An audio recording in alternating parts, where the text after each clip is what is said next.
Greetings everyone and welcome to a brand new episode of All Things Lambda, the Half-Life community show that wonders what you've been up to lately. Seriously, what have you been doing? Nothing naughty, I hope.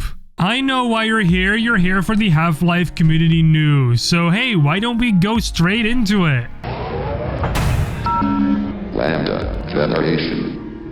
Something that we just about missed last week was the media update that the Hiku Collective posted over on their ModDB page for Black Mesa Blue Shift, the Black Mesa mod that aims to completely recreate Half-Life Blue Shift in the Source engine.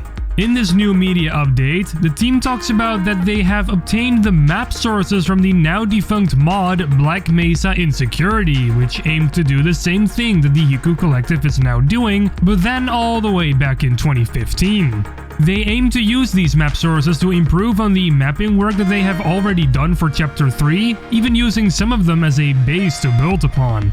Another thing that they mention in this article is that the team has been split up in two, with the first part working on improvements for the second chapter, which already has a demo out, and the second part is working on the third chapter, which is yet to be released. They also mention that since the vanilla Duty Calls chapter in Blue Shift is fairly short, they will be expanding on some of the levels and areas to extend the playtime a little bit. I'm quite interested to see what they're going to do for that. Of course, we also get a bunch of screenshots from the mapping work that they have been doing, some models that they have been creating, some reworking that they have done to the UI of the mod, and they even show some motion captured animation in action right here. It looks a bit wonky still, especially at the end when the security guard's arm clips through his body, but they can surely do something interesting with this stuff. There is more to this media update, so if you wish to check the full thing out, then go ahead and find the link in the description below. After more than a whole year of not having any updates posted to the world, Halfquake Rebirth is back again with a new small media update regarding the current progress of the Half-Life 2 Episode 2 mod. I always kinda wondered what happened to this mod, and we're about to find out. As it turns out, the mod's creator, Yoncias, had a lot on their plate these last couple of years, plus the fact that the mod didn't gain the success that Yoncias wanted, making the development of Halfquake Rebirth kind of a drag. Which is why they stopped development for a while to focus on some other things, like a mod called Tactical Thought Exterminators. What the f***? Anyway, this media update comes with good and bad news. The bad news being that there hasn't been much progress on the mod the past year, but the good news is that Yoncias is going to ensure that the mod is gonna be finished at some point still, in one way or another. The screenshots provided are definitely promising, and I would want to play this when it's finished, because you know, I want to torture myself sometimes. If you want to check this media update out for yourself, then click the link in the description below. It'll bring you to Halfquake Rebirth's shiny new ModDB page. Raising the Bar Redux is back in the news with another new update, also posted last Thursday. The timing was just too bad to include it in last week's episode, so we're including it now. This update is largely about open sourcing some of the code of RTBR up until the latest public release, that being Division 1.2. This means that you can use the custom code made for Raising the Bar Redux for your own projects as long as you credit them. The repository is fully online currently with all of the code up until Division 1.2 available for use. This only counts for code though, no actual visual or audible content have been made available. If you want to use those assets, you still need to ask permission from the RTBR team. Apart from the whole open source thing, we also got some new screenshots from maps that the team are working on right now for Division 2. It's also worth mentioning that a large chunk of the team also already moved on to work on Division 3, as Division 2 is nearing the end of its development. Some models were also shared in this media update. We got an optimized version of the Elite Metro Cop right here, and a version of the HEV suit charger that's actually going to be sort of functional with its own custom sound effects and everything. Super cool. This is just a small update in comparison to the big media update that's going to come out later this month, so keep on the lookout for that. In the meantime though, you can check this media update by clicking the link in the description below. If you're into code and open source stuff, you won't be disappointed.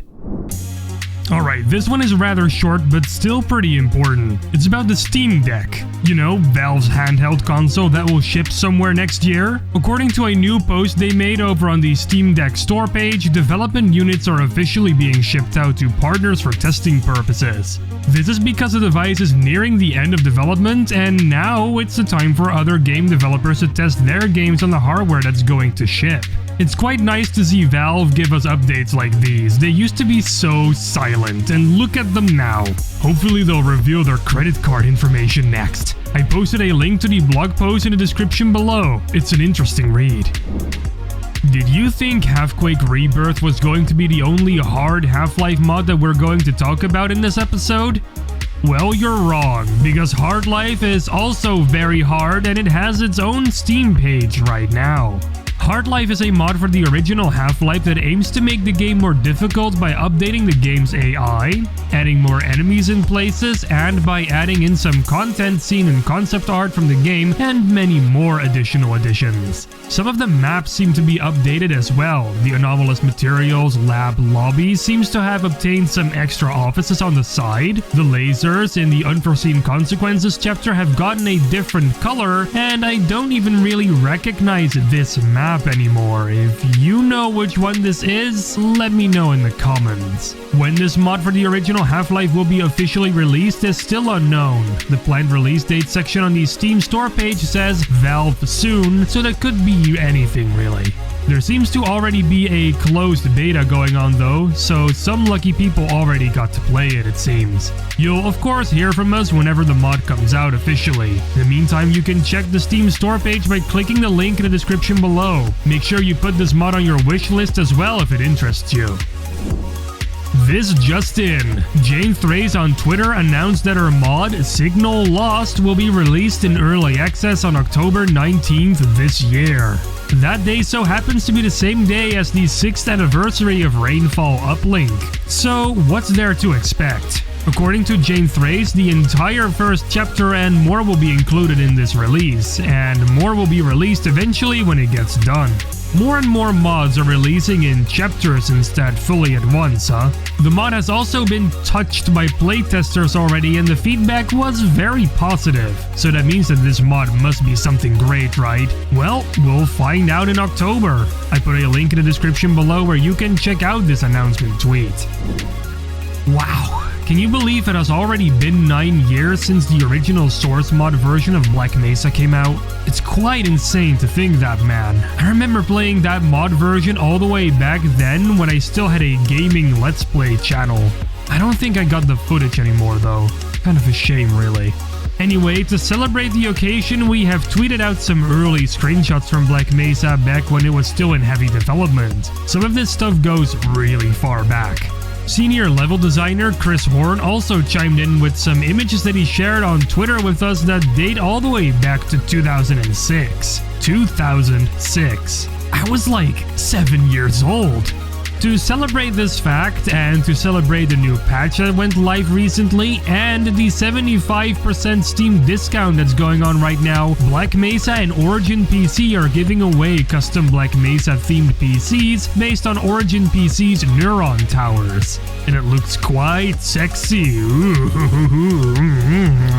Only one person can win this PC, but the 4 runner-ups will still receive a prize in the form of a $50 Steam gift card, which is also pretty nice actually. All you have to do to enter this giveaway is to go to the Origin PC page about the event and do as many of these actions as you can to increase your entry count. The more entries someone has, the more chance you get to win this PC.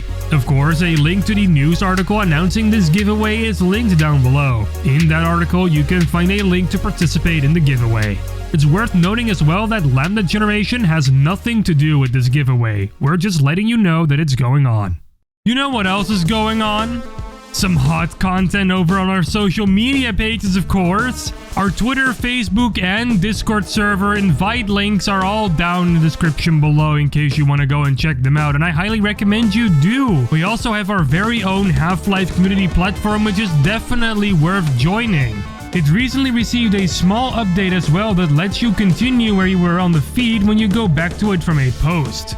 It's very convenient. My socials are also down in the description below. I'm actually moving places soon. Yes, I'm getting out of this place very, very soon actually, and I might be documenting some of that over on Twitter. So if you think that's interesting, then go and click the link in the description below. Man, I am going to miss this room.